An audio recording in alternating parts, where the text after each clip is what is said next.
Hello. I've said more than once online to more than one person that I highly recommend to anyone interested in astrology, and to be honest, anyone interested in any craft that uses more the mind than the body. Astrology, translation, writing in general, arts that are less dependent on the body, uh, writing, drawing, painting, things like that, to study martial arts. And among martial arts, to study grappling, jiu-jitsu or judo or wrestling. And I wanted to expand a bit about that in this video. Why are martial arts in general good for practitioners or students of any intellectual activity? Anything that uses more the brain than the hands and the body. Because you learn how to learn better by learning how to learn with your body. Uh, when you're studying, I don't know, a new language, for example, how do we learn it?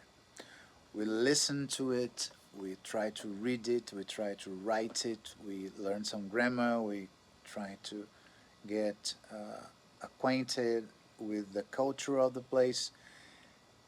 It, of course, uses the body because you cannot put your body into a wardrobe or a box while your mind wanders around. You're always doing stuff with the body, but the emphasis isn't how in is uh, on the mind or on the brain. Not the brain. The brain doesn't do anything, but on the mind, on how things enter and leave your mind, your thoughts, and with thought pattern. And that's the way, that's what people think of when they, at least nowadays, when they hear the word to learn. To learn is to listen and hear new things.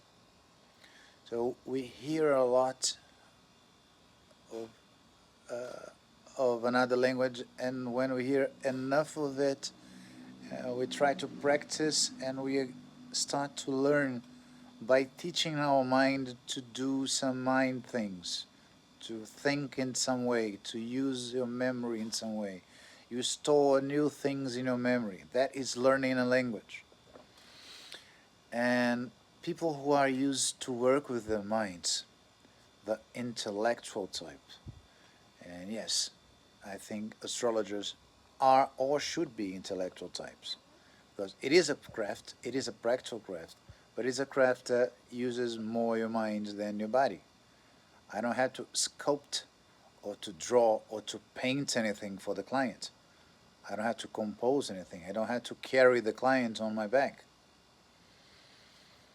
Uh, so anything, people who are used to learn by our minds get used to doing that. And we assume, or at least we act like this is the only way to learn things. But when we train sports, and martial arts are just better at that because there are clearer goals. I'll, I'll get there in a minute, but sports in general, we are not learning to think differently. We are not just getting information into our memory and learning how to use to assess that information. We are learning how to do things with our bodies. If you're playing soccer, if you're playing football, We're learning to kick a ball and walk and run, uh, dragging the ball along with us, and to escape people trying to take the ball away from us, and to kick this ball either into a goal or to someone else. And we learn how to intercept people with balls in their feet and to take the balls from their feet without using our hands, by using our own feet. And this is learned by doing, never by hearing or seeing.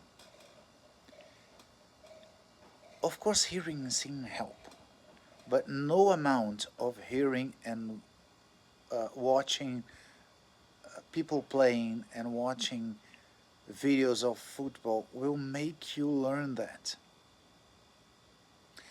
Everything helps, but the only way to really learn is to kick a ball.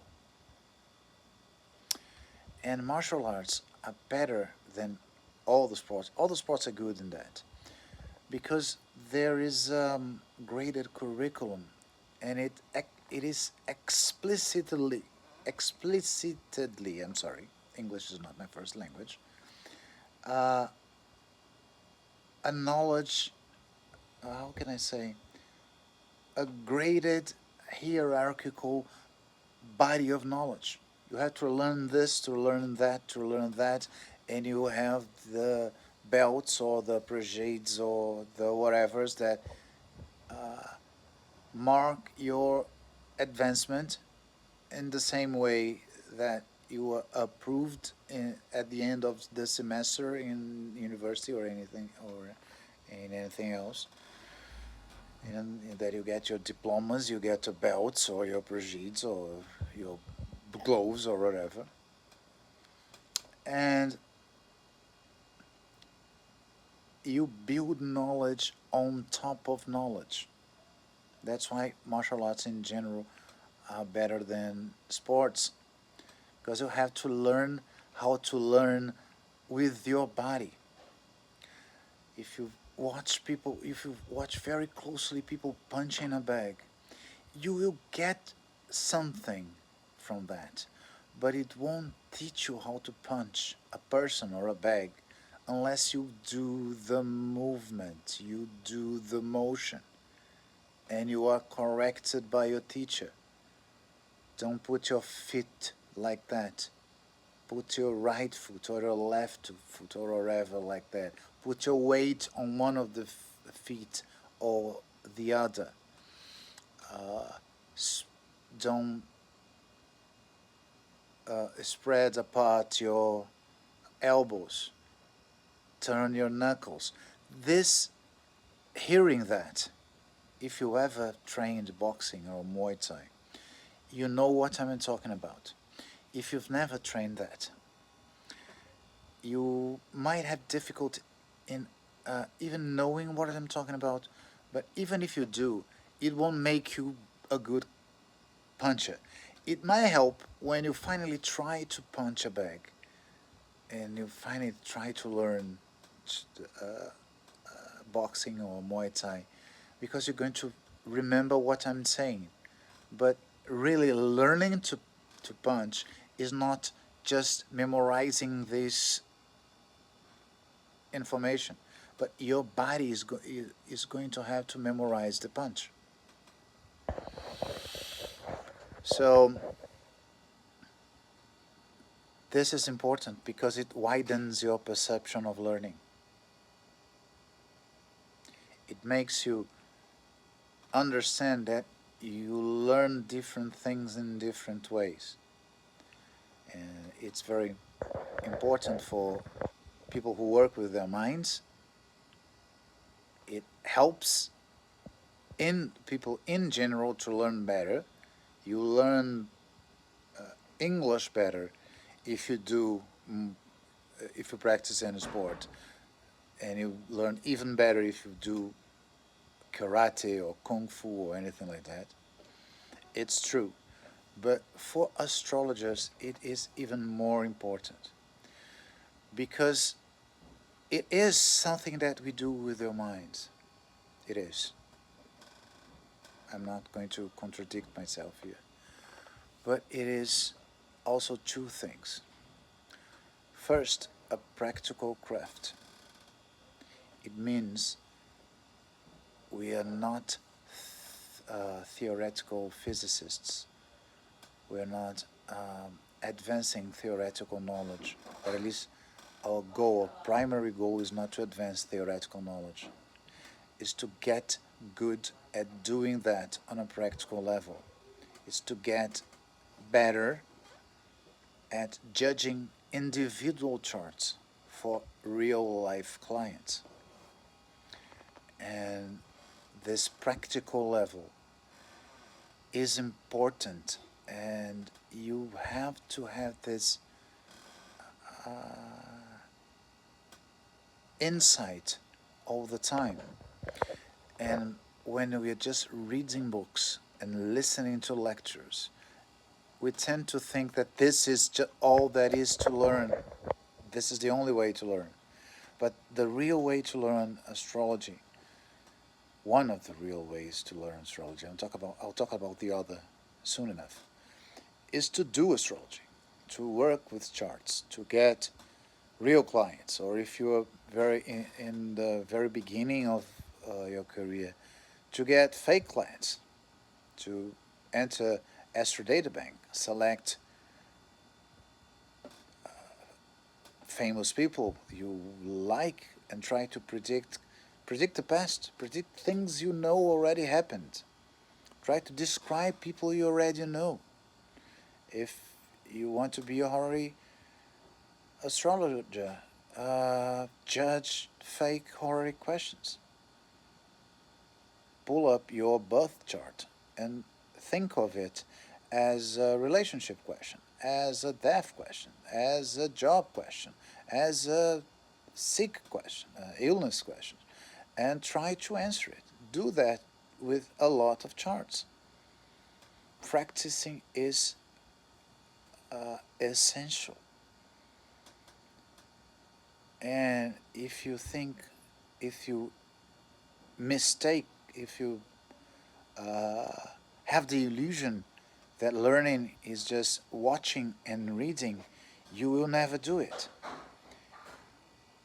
And although you're still using your mind, in the sense that you don't have to rely on your hand, drawing the chart is not important. It's nice, but you learn without having to draw it. This learning implies a practical sense that you get easier, you get more easily doing martial arts. You understand what I'm saying now way more easily if you do martial arts. And the other important thing to learn in astrology, which is more theoretical but at the same time is less bookish, is to learn the principles. To learn the principles is to get acquainted and then intimate with the natural symbols, with the bodies that are the foundation of our craft, the planets, the signs, and not only the bodies, and the stars, and not only the bodies, the signs, the houses. And to get that, to get acquainted with them, you have to try and watch them in real life. And some of them are easy to do. Like the sun is always there, the moon is always there, some bright stars are easy. But the houses are not that easy. The houses demand time for you to understand what they are in real space. And by definition, some of them you will never see. You will never see the fourth house. And the signs, you cannot actually see them.